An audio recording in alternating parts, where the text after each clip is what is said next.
Welcome to GAU Weekly News. I am your host, Eric RickityBeans Rubino, coming at you live from our Gamers R Us studio, where gaming is in our DNA. Make sure you check us out at gamersrus.com for the latest news, trailers, reviews, and commentary on all the latest video games.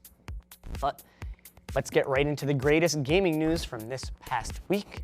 Let's start off with Tony Hawk, as Tony Hawk was quoted as saying, "We are working on a new game."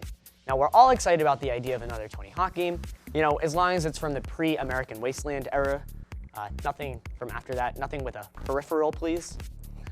But in World of Warcraft news, the game recently implemented a boost to level 90 for $60 American. I don't know about paying for a boost in a game, but if you were ever afraid of getting into WoW or you have friends playing, here's a great chance to get in and be high level and play all the raids with them. Now, in some bad news, Irrational Games announced they would be closing. Ken Levine said in a personal letter that he is going to work with a small team of 15 members at Take-Two. He also said that BioShock is going to be passed on to 2K. In Donkey Kong Country news, Tropical Freeze sells only 36,000 copies in Japan. That's only 35% of its original shipment. Ouch. Sony Computer Entertainment president of WWS said that Uncharted 4 has been in development for 3 years. Now, that's not too long, but it means we're going to have something good to look forward to, and Last of Us took 3 years. That's fine with me.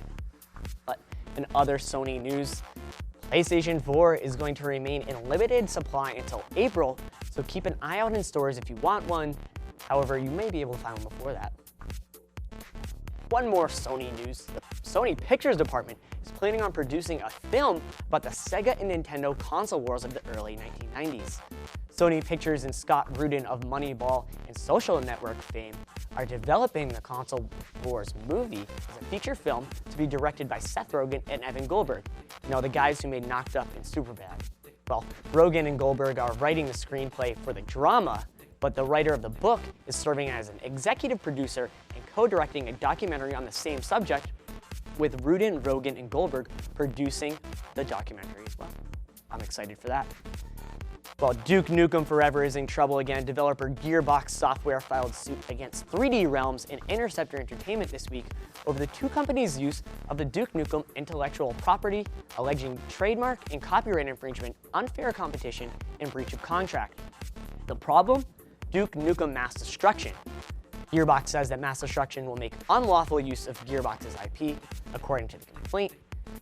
Well, I have no comment here, because I don't want to pick a side. But here's something I'm really excited about. 24-star Kiefer Sutherland said that he's going to be involved in a new Mortal Kombat game. There was no comment from the developers, but I'm really excited about this. He's really getting into lots of games. While talking Mortal Kombat, Injustice sold very well because of Batman and great gameplay, but Batman Arkham Origins Blackgate is going to be making its way to PS3, Xbox 360, PC, and Wii U with revamped features and HD graphics. Titanfall's beta last week saw over 2 million users. Gamers R Us was one of those users, so make sure you check out our podcast on the Titanfall beta impressions on our website, gamersrus.com. Well, folks, that's all we have this week for GAU Weekly News. I am Eric RickityBeans Rubino. Make sure you check us out at gamersrus.com. Follow us, like us, and subscribe. Well, that's all I got for you today. Game on.